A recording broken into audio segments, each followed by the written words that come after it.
El regreso a clases el próximo 30 de agosto. Están con nosotros esta tarde en Mega Noticias la doctora Michelle Martínez, neumóloga pediatra, y es médica tratante de niños con COVID-19 y además es doctora médica tratante de niños de la guardería ABC, niños lesionados de la guardería ABC en Hermosillo. Doctora, ¿cómo está? Muy buenas tardes. Hola, buenas tardes a todos. Gusto en saludarte, Juan Carlos. Gracias por estar aquí con nosotros. Marco Fernández es investigador asociado de México Evalúa y del Tecnológico de Monterrey. Marco, muchas gracias por estar con nosotros. ¿Cómo está? Buenas tardes. Hola, muy buenas tardes. Gracias por la invitación. Gracias. Doctora Michelle Martínez, de acuerdo con la experiencia médica que tiene tratando a niños con COVID-19 y en esta tercera ola, ¿es momento adecuado para regresar a clases presenciales en México? Y se lo pregunto porque muchos padres están con la duda de si enviar o no a sus hijos a las escuelas el próximo lunes. ¿Qué me puede decir al respecto, doctora? Sin lugar a dudas, el regreso a clases es algo que los niños lo necesitan, sin lugar a dudas. Sin embargo, nos encontramos en una ola creciente todavía. Solo la semana pasada, en un día, rebasamos nuestros contagios a nivel local y nacional, llegando a más de 600 contagios a nivel local y además a cerca de 29,000 nuevos casos a nivel nacional. Esto rebasando todos los datos de toda la pandemia.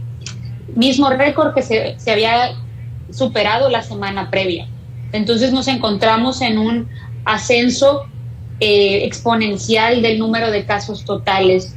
Esto nos habla de una gran circulación del virus, entonces no pareciera ser el momento epidemiológico ideal para volver a clases y para incrementar de manera tan importante la movilidad a nivel local.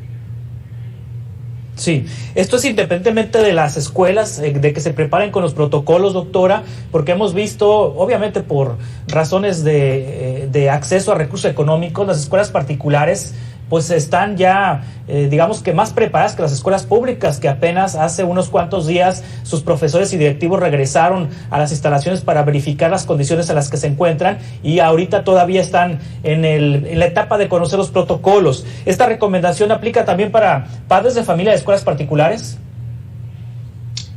Yo creo que cada caso es importante evaluarlo distinto. Ahorita, sin lugar a dudas, la epidemiología nos abarca a todos. Entonces, quizá tampoco en escuelas que tengan tan buenos protocolos vayamos a evitar que haya casos. Pero sí creo que hay escuelas más preparadas que otras. Entonces, es responsabilidad de los padres, independientemente que sea una escuela pública o privada, revisar qué protocolos se van a llevar a cabo y revisar que sean medidas verdaderamente eficientes en la disminución de los contagios. Porque si no, vamos a encontrarnos cuadros de brotes intraescolares que van a llevar a la necesidad probablemente de cerrar ya sea grupos o cerrar escuelas por tiempos prolongados. Entonces eso todavía podría prolongar más el no asistir de manera presencial. Ahora, Marco Fernández, investigador asociado de México Evalúa, ¿qué dilema para algunos padres de familia? Porque algunos tendrán la opción de decidir que se queden sus niños en casa porque tienen las condiciones en casa para recibir las clases a distancia y hay quienes los cuidan en casa. Pero hay padres de familia que pues no tienen quien cuide a sus hijos y que la vía más adecuada para que no estén solos o porque no tienen acceso a las tecnologías en casa es enviarlos a la escuela y con el riesgo de ser contagiados con COVID-19 por esto que nos exponía la doctora Michelle Martínez. ¿Qué le puede decir usted a esos padres como experto en educación, Marco? Mira, yo creo que el problema es aquí encontrar la manera de conciliar, por un lado, la parte del cuidado de la salud, que incluye también la parte de la salud mental, que es, lamentablemente también la parte emocional se ha visto afectada en todos estos meses por no tener clases presenciales, y ver de qué manera se ejerce el derecho a la educación. Solo ampliando lo que mencionaba la doctora Michelle, uno observa que en el país las tasas de contagio no son uniformemente distribuidas, es decir, hay lugares que están retratando pues preocupaciones muy importantes en términos de los contagios. Hay lugares dentro de los propios estados con tasas menores de contagio, en donde justo por eso nosotros hemos estado insistiendo en la necesidad de estrategias diferenciadas para el regreso. Hay algunos estados, algunas autoridades que sí lo han entendido y empiezan a decir, por ejemplo, Querétaro. Querétaro ha dicho de todo el universo de las miles de escuelas que tiene, solo 346 van a regresar, la mayor parte en comunidades rurales, ubicadas en zonas donde las tasas de contagio están mucho más controladas. Sinaloa está haciendo algo similar. Esa es la parte que preocupa en varios estados, por ejemplo, la Ciudad de México, en donde no hay esa forma de decir, a ver, espérenme tantito, tenemos que hacerlo con calma, de manera gradual, no podemos ir todos al aventón, y peor aún, justo hay una parte que termina creando más confusión y con franqueza angustia entre muchos papás, sobre todo papás de las escuelas públicas. ¿Por qué? Se revisa la guía que se publica el viernes, que la hace la Secretaría de Salud en conjunto con la Secretaría de Educación, y dentro de la guía para el regreso a clases supuestamente seguro, hay una serie que le llaman ellos de intervenciones, en donde hay 2 puntos que ya los propios médicos han cuestionado. Uno, en donde dicen, solo debe de haber el uso obligatorio de cubrebocas para niños mayores de 6 años. Cuando justo los colegas médicos han dicho, los especialistas incluso en otros países, han señalado el CDC, el Centro de Control de Enfermedades en Estados Unidos, en su guía para el regreso a las escuelas en aquel país, dicen, no, a ver, espérenme, desde los 4 años deben de estar usando el cubrebocas. Entonces eso tiene una implicación para los kinderes y los preescolares. El otro punto que es realmente sorprendente en la guía del gobierno es que dicen en la intervención 8 que en caso que un docente llegue a tener contacto con una persona con algún caso contagiado, no se debe de aislar el docente que porque tiene esquema completo de vacunación.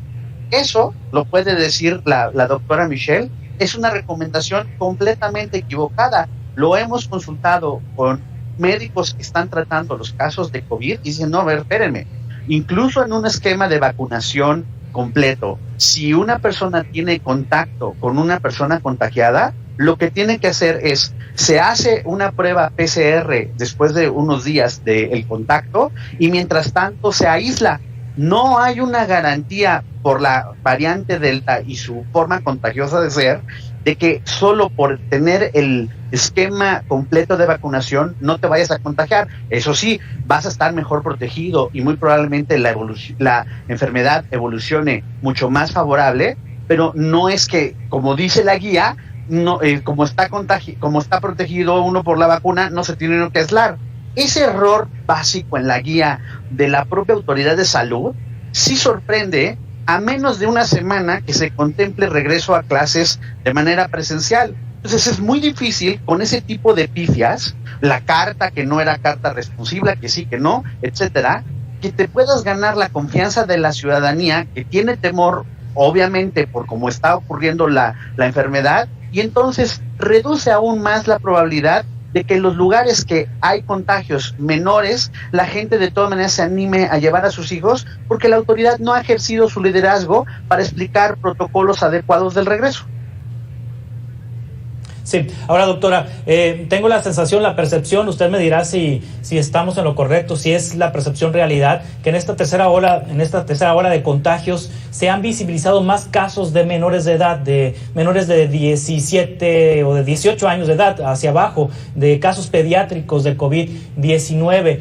¿Es una razón de percepción por este tema del regreso a clases? ¿O durante toda la pandemia, en las 3 olas, ha habido casos pediátricos, o estamos en esta ocasión ante una situación de más casos pediátricos?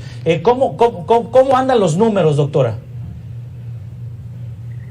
Sin lugar a dudas, toda la pandemia hemos tenido casos pediátricos. Sí se ha visto un incremento en esta ola particular por Yo creo que una serie de factores. Se conjuntó la tormenta perfecta entre la falsa sensación de seguridad por parte de los padres, que al estar vacunados se sienten seguros, como bien recalcaba el maestro Marco, que sin lugar a dudas una persona vacunada puede contagiar. Entonces se relajaron las medidas, se incrementó la movilidad. Muchos niños que si bien no habían estado acudiendo a la escuela empezaron a acudir a campamentos, empezaron a ir a piñatas, empezaron a ir al cine incluso. Entonces esto es lo que ha incrementado el número de casos. La gran circulación del virus, la relajación de movilidad y aparte se agrega el tema de la variante Delta, que si bien no ha probado ser más agresiva, sí ha probado ser mucho más contagiosa. Entonces, por cada persona infectada por esta variante, se dice que puede llegar a infectar hasta 8 más. Entonces, quisiera recalcar, porque creo que es un punto muy importante el que hizo el investigador Marco, sobre el tema de las personas vacunadas. Sí pueden contagiar. Entonces, todas las personas que tengan síntomas respiratorios, que sean sospechosos de COVID y que se compruebe que tienen COVID-19, deben de cuidar el aislamiento. Y bien lo señala las guías de la CDC, que debemos de ser permisibles con el tema del aislamiento, tanto por parte de los alumnos como del personal que labora en las escuelas. Sí, ahora Marco Fernández, esta situación del COVID-19, el regreso a clases, pues va a acentuar la desigualdad en México, las desigualdades en México, porque algunos niños que tienen la oportunidad de ir a escuelas particulares, pues tendrán las condiciones para ser recibidos, pero los niños de escuelas públicas, la mayoría no tendrán las condiciones para ser recibidos, es decir, distintos aprendizajes, distintas calidades de aprendizaje. Esto aún así todavía va a acentuar más la desigualdad en nuestro país. Lamentablemente, Juan Carlos, tienes toda la razón. A ver, todos sabemos como sociedad que previo a la pandemia ya traíamos un problema de desigualdad de oportunidades educativas, de desigualdad de aprendizajes. Llega la pandemia y este mar de desigualdad se ensancha. ¿Y por qué? Porque hay muchas familias que sí tienen los recursos, el sector de clase media generalmente que va a escuelas privadas, que ha podido mantener contacto sus hijos, sus hijas, con sus docentes a través del internet, como estamos ahorita conversando los tres. Pero eso lamentablemente no ha sido la realidad de la mayor parte de las familias de las escuelas públicas, que tienen que estar mandando las tareas por el WhatsApp, que a veces tienen contacto. Hace poco publicábamos una encuesta en el TEC de Monterrey junto con Grupo Reforma, en donde los papás de escuelas públicas nos estaban refiriendo que al menos el 36% de ellos se quejaban de no recibir retroalimentación sus hijos por parte de los docentes. ¿Por qué? Porque el Estado no ha establecido mecanismos que faciliten, por ejemplo, lograr acuerdos con las telefónicas para tener tarifas de celular con datos más baratos para casos educativos, etcétera, etcétera. Eso hace que pues cualquiera, que los tres cuando fuimos a la escuela, o sea, queríamos aprender, no aprendíamos todos al mismo tiempo. Si teníamos duda, pues podemos levantar la mano, preguntar. Esa retroalimentación es clave. Y eso no ha ocurrido para un gran número de chicas, de chicos, que en el peor de los casos han tenido que depender de la denominada televisión educativa, o ya en los casos extremos de comunidades rurales, en el perifoneo. Esas circunstancias hacen que es muy poquito lo que se pueda aprender bajo esas condiciones. Si en el caso de las familias que tienen la oportunidad de estar con sus hijos haciendo la educación en línea, se han visto afectaciones en los aprendizajes, imaginemos cuál es el tamaño de la afectación para quienes no tienen esos medios. Entonces, por eso es importante encontrar la manera de pronto regresar a clases, pero lo tenemos que hacer de forma responsable, con protocolos diferenciados, considerando muchas de las condiciones que la doctora Michelle y otros especialistas epidemiólogos nos lo han dicho. Y es lo que es desesperante de observar que muy poquitas autoridades de los estados, yo he visto, por ejemplo, Sinaloa, Querétaro, decían, Guanajuato, que dijeron, no podemos regresar todos al mismo tiempo, lo vamos a hacer considerando esos factores. Ya hay un montón de autoridades en los estados que se van a aventar el lunes a regresar, perdónenme la expresión, al ahí se va, a la borras. Eso no es posible, eso no es aceptable como una sociedad que realmente pone al centro de sus preocupaciones la educación. Y luego 15 estados, Marco Fernández, en donde habrá cambio de gobernadores. 15 estados donde hay autoridades salientes que ya lo que les urge es irse y dejarle el paquete al que viene, y el que viene pues no sabe de lo que va a encontrar. Entonces eso genera un momento de digamos, de falta de información y de inoperancia de parte de los gobiernos. Doctora Michelle, fíjate, la Carlos, vacuna para niños, ¿sí?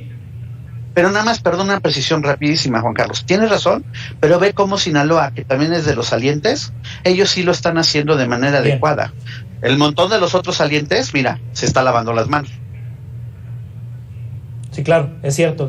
Gracias por la acotación y por el apunte. Doctora, la vacuna para niños en México, ¿hay información al respecto? ¿Para cuándo? ¿Es posible? ¿Ya hay una autorización de vacuna para niños en México? Sí, por parte de COFEPRIS. COFEPRIS, que es nuestra autoridad sanitaria, tiene ya aprobada la vacuna Pfizer para mayores de 12 años, tal cual está aprobada en Estados Unidos. Sin embargo, pues por cuestiones, supongo yo, de acceso a la vacuna, todavía no tenemos fecha para cuándo se dará. Porque en México, al igual que en muchos otros países, hemos tenido las vacunas a cuentagotas, y las que hemos tenido tenemos de tomate y de pozole. Entonces, esto hace que no todas, ni todas nuestras dosis son de Pfizer, ni todas nuestras dosis están llegando a la misma velocidad. Todas las vacunas son buenas en la población general, pero aprobadas para niños únicamente vacuna Pfizer. Esto limita todavía más el cuándo se podrá empezar en este grupo de edad, sobre todo tomando en cuenta que los grupos más vulnerables para enfermedad grave aún no se han terminado de vacunar. Apenas estamos terminando de vacunar a los mayores de 50 años, entonces no podemos ver para cuándo verdaderamente le va a tocar a grupos que quizás sean menos vulnerables, pero sí muy importantes en lo que estamos buscando, que es el regreso a clases. Claro.